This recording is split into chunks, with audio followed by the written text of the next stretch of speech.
नमस्कार और बहुत बहुत स्वागत है आपका प्रॉपर्टी गुरु में सीएनबीसी आवाज पर प्रॉपर्टी से जुड़ा आपका ये चहेता कार्यक्रम जो पिछले कई सालों से आपकी मदद कर रहा है रियल एस्टेट से जुड़ी हर उस सवाल के जवाब के लिए जहां पर आपको थोड़ा भी कंफ्यूजन हो, थोड़ी सी भी कोई ऐसी चीज़ जिसे आप फैसला लेने में थोड़ा रुक रहे हो, तो वहाँ हम आपकी मदद करते हैं। रियल एस्टेट सेक्टर से जुड़ी हर ताज़ी बात आपको बताते हैं और कोशिश करते हैं कि आप अपने फैसले अच्छी तरह से लें। तो लगातार जारी है प्रॉपर्टी गुरु की ये कोशिश और आज भी कुछ ऐसी ही कोशिश रहेगी। आज हमारे साथ आपके सवालों का जवाब देने के लिए और रियल एस्टेट मार्केट पे बातचीत करने के लिए आज के हमारे मेहमान हैं आशीष महाजन साहब, को फाउंडर प्रॉप स्टोरी। तो आशीष जी, बहुत स्वागत है आपका प्रॉपर्टी गुरु में। और क्योंकि आपके साथ ये साल का पहला एपिसोड है तो आपको नए साल की बहुत बहुत शुभकामनाएं भी।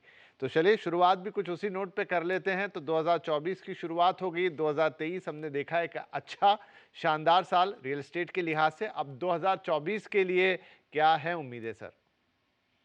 जी Vipin ji, first of all happy new year. Thank you. जैसा 2023 में मोमेंटम गेन हुआ है रियल एस्टेट रेजिडेंशियल साइड पे, वो अभी 2024 में भी एक्सपेक्टेशन यही रहेगी कि कंटिन्यू होगा। पर मेरा ये भी मानना है कि जो अभी सप्लाई क्रिएट हो रही है, जो एक सर्टेन रिकॉर्ड लेवल्स पे चले जाएगा, उसके कारण मार्केट में प्राइस रैशनैलिटी आने की जरूरत है, बिकॉज कस्टमर्स की एब्जॉर्प्शन कैपेसिटी भी हिट होगी। सी अल्टीमेटली हम लग्जरी हाउसिंग पे ज्यादा फोकस रहा है, पर मिड इनकम हाउसिंग और मिडिल इनकम को टारगेट करने के लिए भी हमें प्रोडक्ट्स की जरूरत पड़ेगी। और वहीं मुझे लगता है 2024 एक ईयर रहेगा जिसमें डेवलपर्स इनोवेट करेंगे इन terms of specifications, pricing, offers etcetera, because अब उतना शायद मोमेंटम मेंटेन करने के लिए प्राइसिंग पे थोड़ा तो प्रेशर रहेगा। ये है, पर हाँ, इंडिया को लेके इतनी पॉजिटिव वाइब्स हैं मार्केट के अंदर, तो रियल एस्टेट पे उसका डेफिनेटली एक अच्छा इम्पैक्ट आ रहा है। 8-10 साल के बाद हम एक अप साइकिल देख रहे हैं इस सेक्टर के अंदर, तो वो कुछ साल तक तो अप साइकिल में रहेगा। तो बातचीत यहाँ से भी आगे जारी रहेगी, लेकिन अब सवाल जवाब के सिलसिले को भी हम शुरू कर देते हैं। अमोल पाटिल साहब हमारे साथ जुड़ गए हैं और वो कॉल कर रहे हैं हमें पुणे से, महाराष्ट्र से। अमोल साहब, बहुत स्वागत है आपका। क्या सवाल पूछना चाहेंगे? नमस्ते सर। मैं अमोल पाटिल बोल रहा हूँ पुणे से। मैंने लाइफ रिपब्लिक 24 के जो कोलते पाटिल का प्रोजेक्ट है पुणे में, उसमें एक विला बुक किया है। ओके। अभी स्टिल एग्रीमेंट साइनिंग वो प्रोसेस चल रहा है, बट सवाल मेरा ये है कि down the line, let's say after 3 to 4 years, इसका एप्रिसिएशन कितने तक मिल सकता है विला प्रोजेक्ट में? राइट। तो हिंजेवाड़ी में ये कोलते पाटिल साहब का लाइफ रिपब्लिक का, जिसमें आपने एक विला बुक किया है इन अराउंड 3.2 सीआर, एप्रिसिएशन कैसा होगा? तो इंटरेस्टिंग सवाल है आशीष जी यहाँ पर कि विला में, मतलब एक high price high ticket property है हिंजेवाड़ी की, डेवलपर भी अच्छे हैं जो नाम जुड़ा हुआ है, लेकिन अब विला में एप्रिसिएशन किस तरीके से रहता है? विपिन जी, विला मोस्टली एक एंड यूजर प्रोडक्ट होता है। ऑब्वियसली एप्रिसिएशन मार्केट में अगर प्रॉपर्टीज बढ़ रही हैं प्राइस में, तो उस पर भी इम्पैक्ट आएगा। एक यूनिकनेस की भी बात आती है कि पुणे एज ए सिटी में आपको बड़े डेवलपर्स के विला या प्लॉट्स इस तरह की चीजें नहीं मिलती, जबकि बैंगलोर, चेन्नई में आपको इस तरह के बहुत ऑप्शंस मिलेंगे। जब आप top developer like Kolte Patil एक प्लॉट या विला आपको सेल करेगा या अच्छा एक कम्युनिटी बनाएगा, तो लाइफ रिपब्लिक की आउटस्टैंडिंग बात यह है कि it is not small, almost 400 एकड़ की एक टाउनशिप है जो पिछले 8-10 साल से डेवलप हो रही है। उसमें हजारों लोग ऑलरेडी रहते हैं, तरह तरह के अपार्टमेंट्स उन्होंने बनाए हैं। तो एक तो उनको डेवलपर का जो उनके साथ नाम जुड़ा है, तो उसके साथ एक क्वालिटी और डिलीवरी की एश्योरेंस आती है। फिर ये टाउनशिप हिंजेवाड़ी के आईटी पार्क्स वगैरह से अच्छी कनेक्टिविटी देती है, मुंबई हाईवे से अच्छी कनेक्टिविटी देती है। और जो मैंने बोला ना, यूनिकनेस का एक प्रीमियम है जो कोल्टे पाटिल इसकी प्राइसिंग में इंक्लूड कर रहा है। पर अगर हम और भी बाहर जाते हैं तो आपको बहुत ज्यादा विला या प्लॉट्स इस तरह के प्रोडक्ट्स आपको बैंक पुणे में मिलेंगे ही नहीं। तो मुझे ऐसा लगता है कि 5-8 साल बाद मे बी ये और वैल्यूएशन में इसकी ज्यादा तेजी से गेन हो सकता है, क्योंकि जब पुणे की मार्केट मैच्योर करेगी और इस तरह के प्रोडक्ट डिमांड करेगी, तो उनके पास गिन चुन के कुछ प्रोडक्ट्स होंगे जहाँ पे कस्टमर एक जाके इन्वेस्ट कर सकता है। तो उसी लिहाज से ये जो इन्वेस्टमेंट देख रहे हैं, ये अच्छी लग रही है। अगले कॉलर है हमारे नितिन साहब और आप हमें कॉल कर रहे हैं, आप भी पुणे से ही कॉल कर रहे हैं, नितिन चंदवानी। नितिन जी, आपका क्या सवाल होगा? नमस्कार। मेरा सवाल ये है कि मुझे खराड़ी में प्रॉपर्टी देख रहा था ओके। और मेरा बजट अराउंड 1.4 सीआर है एंड पोजीशन के लिए 2026-27 तक चलेगा। अच्छा। तो मैंने अभी तक शुभ ट्रास्टा देखा है, वो कैसा रहेगा? और नहीं तो आपके पास अगर कोई सजेशन है तो वो प्लीज। क्या नाम बताया आपने प्रोजेक्ट का? शुभ ट्रास्टा। ओके, ठीक है जी। खराड़ी में करीब 1.25 करोड़ के बजट में और 2027-28 तक भी मिल जाए तो भी इनको चलेगा। आशीष जी, एक प्रोजेक्ट ऑलरेडी इन्होंने देखा है, लेकिन कुछ और सुझाव चाहते हैं। जी विपिन जी, खराड़ी, जैसे कि हम हिंजेवाड़ी की बात कर रहे थे, खराड़ी एक बहुत बड़ा आईटी पार्क है पुणे ईस्ट की तरफ, और विद इन खराड़ी एंड उसके अराउंड के जो एरियाज हैं वो ऑब्वियसली वहाँ की डेवलपमेंट से इम्पैक्ट करते हैं। तो इन्होंने जो प्रोजेक्ट का नाम लिया वो मुंडवा करके लोकेशन में, जो सिटी और खराड़ी के बीच में डेवलप हो रही है। तो शुभ एक रीजनेबल डेवलपर है जिसकी कुछ डेवलपमेंट्स इनको पुणे में, विमान नगर वगैरह में मिलेंगी। तो अच्छा प्रोडक्ट है, जस्ट लॉन्च हुआ है, और जिस प्राइसिंग पे वो आ रहा है मेरे ख्याल से वन ऑफ अट्रैक्टिव प्राइसिंग है। उसके अलावा जो ये और एरियाज एक्सप्लोर कर सकते हैं वो मुंडवा, हड़पसर, कोरे, सॉरी, केशव नगर, ये सारे खराड़ी के आसपास के एरियाज हैं। यहाँ पे पूर्वंकरा, कुमार बिल्डर्स एक्सेट्रा एक्सेट्रा के कई और डेवलपर्स की कुछ ऑप्शंस मिल सकती हैं, और इस रेंज में 3 BHK की एक तरह से स्टार्टिंग रेंज आप बोल सकते हैं कि स्टार्ट खराड़ी के अराउंड ये अवेलेबिलिटी इस रेंज से ही स्टार्ट होती है। 1.4 1.5 से स्टार्ट होती है, और फिर वो 2-2.5 करोड़ तक भी जा सकती है 3 बेडरूम के लिए। राइट, तो चलिए इसी के साथ वक्त है हमारे लिए एक ब्रेक का, लेकिन ब्रेक पर जाएं उससे पहले आपको एक महत्वपूर्ण बात बतानी है, और वो ये कि अगर आपको याद हो तो प्रॉपर्टी गुरु में हम आपके प्रॉपर्टी से जुड़े लीगल सवालों की भी जवाब देते थे, आपकी उन समस्याओं का भी समाधान करते थे। तो हम एक बार ये फिर से आपके लिए शुरू करने जा रहे हैं, जहां पर हम आपके प्रॉपर्टी से जुड़ी कानूनी अड़चनों का भी हल आपको बताएंगे। तो आप उसके लिए एक बार हमें सवाल भेजना शुरू करें। पता वही है, pg@moneycontrol.com। आपके सवाल मिलते ही आप थोड़े सवाल हमारे पास जमा हो जाएं तो हम अपने एक्सपर्ट्स को कॉल करके वो सवाल भेजेंगे, और फिर एक पूरा डेडिकेटेड एपिसोड कोशिश करेंगे महीने में एक बार जरूर लेकर आएं आपके लिए, जहां पर आपके लीगल सवालों के जवाब दिए जाएं। क्योंकि ऐसे बहुत सारे सवाल रूटीन में हमें मिलते हैं जहां पर आपकी दिक्कतें जो हैं वो खरीदने बेचने से आगे प्रॉपर्टी के लीगल एस्पेक्ट्स पे काफी टिकती हैं।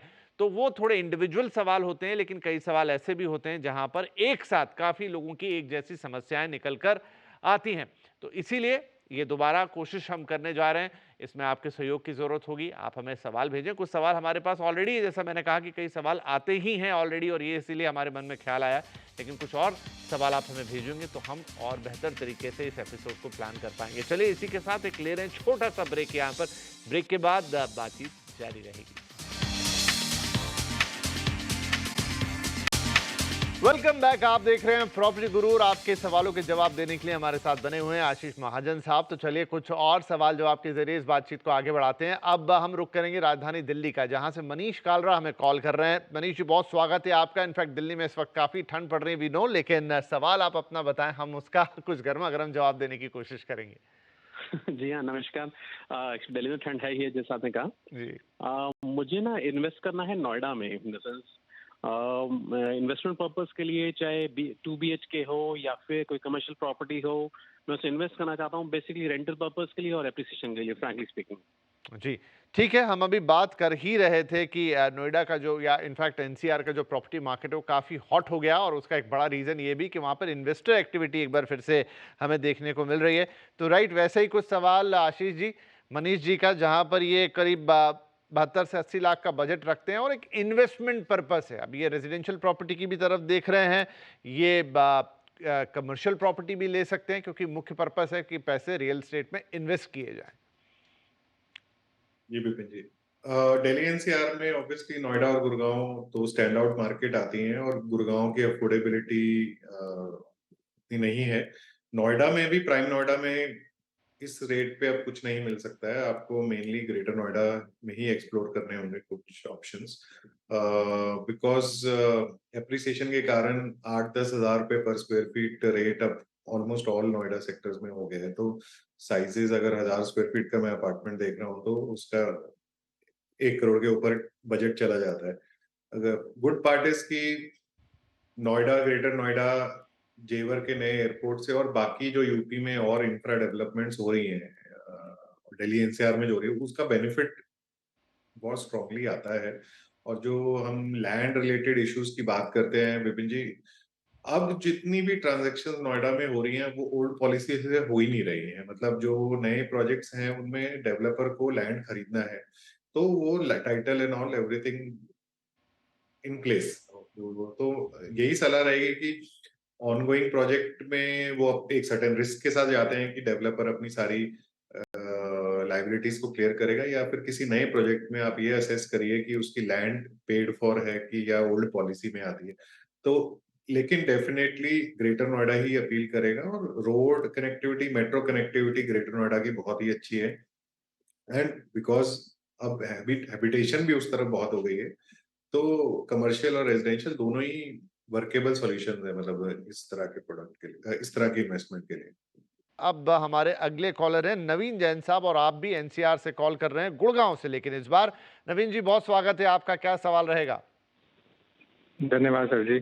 मेरा सवाल है कि मुझे 1.4 करोड़ या 1.5 करोड़ की रेंज में 3 BHK देख रहा था मैं गुड़गांव में, तो कोई ऑप्शंस देखने थे और अच्छे बिल्डर के लिए। अच्छा, ये आप अपने रहने के लिए ही लेना चाहते हैं? जी, सेल्फ यूज के लिए चाहिए। ठीक है जी। तो गुरुग्राम में एक अच्छा सा 3 BHK ये खोज रहे हैं नवीन जी, क्या इनके लिए सजेशंस होंगे सर? विपिन जी, गुरुग्राम में अगर किसी का जितना भी बजट है उसको पहले उसे 12,000-13,000 रुपए पर स्क्वायर फीट से डिवाइड कर लेना चाहिए, तो उतना ही स्क्वायर फुट का कुछ अफोर्डेबिलिटी आती है। और मिनिमम मतलब मैं जो आपको बता रहा हूँ, तो अब इसमें क्या हो जा रहा है कि ऑनगोइंग प्रोडक्ट्स में सिर्फ और सिर्फ बिल्डर फ्लोर्स, जिसको concept of ground plus 4 floors का जो गुड़गांव के अंदर है, उसमें हर लीडिंग डेवलपर्स भी हैं, जैसे M3M वगैरह, डीएलएफ के इतने छोटे कुछ प्रोजेक्ट्स हैं जिनमें इस टिकट साइज में न्यू गुड़गांव में स्टार्ट होता है। तो उस तरह के ऑप्शंस ये एक्सप्लोर कर सकते हैं। कुछ रीसेल में द्वारका एक्सप्रेसवे में कुछ प्रोजेक्ट्स मिल सकते हैं, शाहपुर जी, गोदरेज वगैरह के, जिनके स्टार्टिंग प्राइसेस पहले 1 करोड़ थे, वो आप 1.3, 1.4 होंगे, लेकिन वो फ्रेश में तो ऐसा कुछ अवेलेबल मेरे ख्याल से रहेगा नहीं। अदरवाइज M3M की जो सिस्टर कंसर्न है स्मार्ट वर्ल्ड, वो फ्लोर्स ही ज्यादा बनाती है, उसकी जो स्टार्टिंग रेंज रहती है वो इसी रेंज के आसपास रहती है। बट जैसे मैंने बताया कि 12-13 हजार रुपए स्क्वायर फीट का रेट एक सॉर्ट ऑफ स्टार्टिंग पॉइंट हो गया है गुड़गांव के अंदर। तो बैकवर्ड कैलकुलेशन से आपको पता लगता है कि आपको साइज क्या मिलेगा, और एनीथिंग अबव मतलब वो तो फिर बहुत हाई रेंज में चला जाता है। और तो गुड़गांव में जैसे मैंने बताया इसी तरह के कुछ प्रोडक्ट्स इनके रेंज में आएंगे। हम ले रहे हैं एक और छोटा सा ब्रेक, लेकिन ब्रेक के बाद सवाल जवाब जारी रहेगा।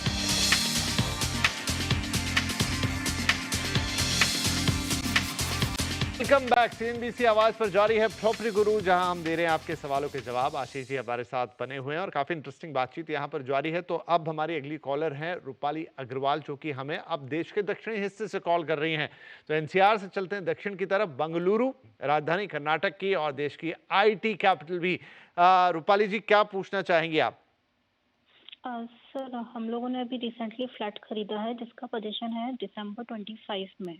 ओके जी, बहुत ये बधाइयाँ। है सरजापुर रोड पे। ओके। प्रॉपर्टी का नाम है सोपर्निका ओलिविया नेस्ट। सो इसमें जो हमने इन्वेस्ट किया है ये सही इन्वेस्ट है फ्यूचर के हिसाब से भी और लाइक रहने के हिसाब से भी। चलिए, क्योंकि आपने इन्वेस्टमेंट कर दी है, पोजीशन भी आपको अगले साल मतलब 2025 तक मिल जाएगी, तो सबसे पहले तो बहुत बधाइयाँ। अब रही बात कि आपकी इन्वेस्टमेंट कैसी रहेगी, इस पर ज़रूर हम आशीष जी से सलाह लेते हैं। तो आशीष जी, रूपाली जी ने बंगलुरु में सुपर्णिका ओलिविया नेस्ट में इन्वेस्ट किया है। ये 3 BHK फ्लैट है इनका और करीब 70 लाख रुपए में इनको मिला है। 2025 में इनको पोजीशन भी हो जाएगा, 2025 के अंत तक। लेकिन अब सवाल ये है कि अब जब हम प्रॉपर्टी में इन्वेस्ट करते हैं तो जानने का मन तो करता ही है कि कैसा भविष्य में अप्रिसिएशन मिलेगा। तो प्रोजेक्ट, लोकेशन कैसी लग रही है आपको? सरजापुर रोड, जैसे मैंने कहा, मुंबई और बैंगलोर, तो वहाँ पे प्राइस राइज वगैरह काफी अच्छा रहा है। और पहले क्या था कि जैसे व्हाइट फील्ड एक लोकेशन है, फिर सरजापुर है, फिर इलेक्ट्रॉनिक सिटी, ये तीनों एक तरह से आप आइलैंड्स बोल सकते हो कि आपस में कनेक्टिविटी उतनी अच्छी नहीं थी। अब कुछ रोड्स वगैरह ऐसे बन गए हैं जिनसे कनेक्टिविटी काफी फास्ट हो गई है। मैंने खुद पर्सनली इन रोड्स पे काफी ड्राइव किया है रिसेंट टाइम्स में। तो पहले के हिसाब से अब मैं व्हाइट फील्ड में अगर नहीं कुछ देख पा रहा हूँ तो मैं सरजापुर में रोड पे भी रह के व्हाइट फील्ड में आ सकता हूँ। सिमिलरली मैं व्हाइट फील्ड से सरजापुर रोड कम्यूट कर सकता हूँ, या मैं इलेक्ट्रॉनिक सिटी में कम्यूट कर सकता हूँ। ये तीनों तीन डिफरेंट लोकेशंस हैं, तीन रेडियल रोड से कनेक्ट होती हैं, लेकिन इंटरनली भी अब ये सब आपस में एक तरह से सेमी सर्कल में मतलब कनेक्शन आ गया है इनके बीच में, और बहुत ज्यादा नहीं लगता है। तो इस सब से क्या है कि इंफ्रास्ट्रक्चर से सब किसी भी लोकेशन की इन्वेस्टमेंट कोशेंट बढ़ता है, और टॉप डेवलपर्स अब जो मैंने आपको बोला beyond range of first office of Wipro but the second range में आने लगे हैं। तो ऑल दैट एक्टिविटी मतलब अच्छी एप्रिसिएशन को ही अट्रैक्ट कर रही है। तो रहने के हिसाब से आज वो लगेगा कि मतलब उतना डेवलप नहीं लगता वो एरिया, बट काफी कुछ चेंज हुआ है पिछले 2 साल में। तो अगले 5 साल में तो और बहुत चीजें चेंज हो सकती हैं विद मेट्रो कनेक्शंस एंड और हाई स्पीड कनेक्टिविटी के थ्रू। तो दोनों चीजें करी जा सकती हैं, मतलब एक वो वेट कर सकते हैं प्रोजेक्ट रेडी हो जाए, उसका सेल करें एक अच्छे प्राइस पे, या उसको रेंट पे डालें, या खुद भी मूव हो सकते हैं, बिकॉज लिवेबिलिटी तो एरिया की बढ़ेगी। जल्दी से हमारे अगले कॉलर पंकज कुमार साहब हैं जो कि पटना से हमें कॉल कर रहे हैं। उनको ले लेता हूं। पंकज जी, क्या सवाल पूछेंगे? पहला सवाल यही है सर कि मैं बेंगलोर में 75 to 80 लाख का निवेश करना चाहता हूँ। ओके। और ऑन यूज के लिए और रेंटल पर्पस के लिए, फॉर लॉन्ग टर्म विजन है। तो मैंने दो प्रोजेक्ट्स के बारे में देखा है कि एरो स्पेस पार्क में प्रेस्टीज है, गॉडरेज है और ब्रिगेड है। उस हेलो, शायद पंकज जी का थोड़ा कनेक्शन लॉस्ट हो गया। तो ओके, एरोसिटी की बात कर रहे थे, प्रेस्टीज फिंसबरी, और एक टुमकुर रोड पर टाटा न्यू हेवन भी इन्होंने देखा है। देवनहल्ली में रीसेल प्रॉपर्टी गोदरेज की, रॉयल वुड, ब्रिगेड, ऑर्चार्ड और हिरन। तो काफ़ी कुछ इन्होंने देख रखा है। मुझे लग रहा है कि काफ़ी वैरायटी में इन्होंने चीज़ें देख ली हैं। ये कह रहे हैं कि कहाँ निवेश करें और 5 से 10 साल में कैपिटल अप्रिसिएशन की क्या संभावना है? विपिन जी, एयरपोर्ट के अराउंड तुमको रोड तो थोड़ा दूर हो जाता है, और टाटा न्यू हेवन काफी टाइम से एक रेडी प्रोजेक्ट है। ऑब्वियसली अगर उनको अच्छा लगता है दे इन्वेस्ट कर सकते हैं, उसके ड्राइवर्स कुछ और हैं। लेकिन एयरपोर्ट के अराउंड ऑब्वियसली बैंगलोर कोई भी आता है जो बाहर से आ रहा है और वो इन्वेस्ट करना चाहता है, उसको एयरपोर्ट के अराउंड ही इन्वेस्ट कर लेना चाहिए। इजी टू मॉनिटर भी है, कभी आए तो लैंड किया और प्रॉपर्टी देखी, और शहर में कुछ काम है तो किया, नहीं तो वापिस चले गए। और काफी तेज ग्रोइंग फास्ट ग्रोइंग एरिया है नॉर्थ बैंगलोर। और जो ये प्रेस्टीज फिंसबरी, ब्रिगेड, ऑर्चर्ड्स वगैरह बोल रहे हैं, एयरपोर्ट के ही कैचमेंट में उसकी एरो SEZ में, जिसकी तरफ सरकार का काफी फोकस है कि वहां पे IT कंपनीज और तरह तरह के बिजनेसेस एस्टेब्लिश हो। एप्पल का मैन्युफैक्चरिंग प्लांट भी इसी कैचमेंट में आ रहा है। एक क्रिकेट स्टेडियम आ रहा है जो एयरपोर्ट के पास आएगा। और फिंसबरी, और जो मुझे इनकी बातों से समझ आया है कि इन्होंने सब ready to move in kind of project ही देखे हैं जो ऑलमोस्ट रेडी हो जाएंगे। तो जैसे ब्रिगेड ऑर्चर्ड है, वो एक 100+ एकड़ ready to move in township है, जिसमें हजारों लोग ऑलरेडी रहते हैं, स्कूल हॉस्पिटल उसके अंदर है। एयरपोर्ट से जुड़ा हुआ स्टाफ, बहुत सारा स्टाफ इधर रहता है, और फ्यूचर सिटी जो है वो बैंगलोर एयरपोर्ट की तरफ ही आ रही है, और काफी तेजी से एक्सपेंशन हो रहा है। मेरी एक तरह से आप बोल सकते हो नॉर्थ बैंगलोर बहुत फेवरेट मार्केट है, क्योंकि थोड़ी सी प्लैंड और थोड़ी ग्रीन क्लीन अभी लगती है। और जो old Bangalore obviously appreciated market है और कंजेस्टेड है। ओनली थिंग इज कि नॉर्थ बैंगलोर थोड़ा धीरे से मूव हुआ इन टर्म्स ऑफ कमर्शियल एक्टिविटी, जो अब शायद कैचअप हो रही है काफी तेज आने वाले सालों में। तो इनमें से कुछ प्रोजेक्ट जो उनके बजट में फिट होते हैं, क्योंकि इन्होंने सब टॉप डेवलपर्स के नाम लिए, ये देख सकते हैं कि बजट और मेरे स्क्वायर फुट वगैरह मैच हो रहा है कि नहीं। अदरवाइज ये सबका एक तरह से एक ड्राइवर एक ही है कि एयरपोर्ट की तरफ सिटी मूव होगी, और लोग वहां पे रहना चाहेंगे। रॉयल वुड्स वगैरह, मतलब इनमें जो मेरी अंडरस्टैंडिंग, इनमें जो आज की डेट में जो लोग रह रहे हैं वो सब पायलट्स या ग्राउंड स्टाफ या एयरपोर्ट का स्टाफ ही वहां पे ज्यादा रहता है, क्योंकि आज की डेट में सबसे बड़ा कमर्शियल एक्टिविटी वहां पे एयरपोर्ट है। लेकिन एयरपोर्ट के बैंगलोर एयरपोर्ट ही इतना बड़ा हो गया है, और उसके अराउंड बहुत सारा की एक्टिविटीज हो रही है। शेल एक बहुत बड़ा अपना आईटी सेंटर ऑपरेट करता है, पर और भी कई कंपनीज को जमीन दी गई है, वो स्लो टू स्टार्ट हुए हैं, but I think next 4-5 years में नॉर्थ बैंगलोर की जो तस्वीर है ना बहुत चेंज हो जाएगी in terms of connectivity, roads, internal roads जी। और कमर्शियल एक्टिविटीज को लेकर। तो चलिए इसी के साथ हम आपसे भी इजाज़त लेते हैं। pgmoneycontrol.com आपको पता है, और मैंने आज आपसे एक स्पेशल दरखास्त भी की है कि आप अपने रेगुलर सवाल तो भेजे ही भेजे, लेकिन अगर आपका प्रॉपर्टी से जुड़ा कोई लीगल सवाल है, कोई लीगल मैटर है, तो आप वो भी हमें भेजें। हम एक स्पेशल एपिसोड बनाने की तैयारी कर रहे हैं जहाँ पर हम प्रॉपर्टी से जुड़े लीगल मैटर्स का भी जवाब देंगे, सॉल्यूशन देंगे। तो इस हफ्ते के लिए इतना ही। अगले हफ्ते आपसे फिर मुलाकात होगी, तब तक के लिए अपना ध्यान रखिए। नमस्कार।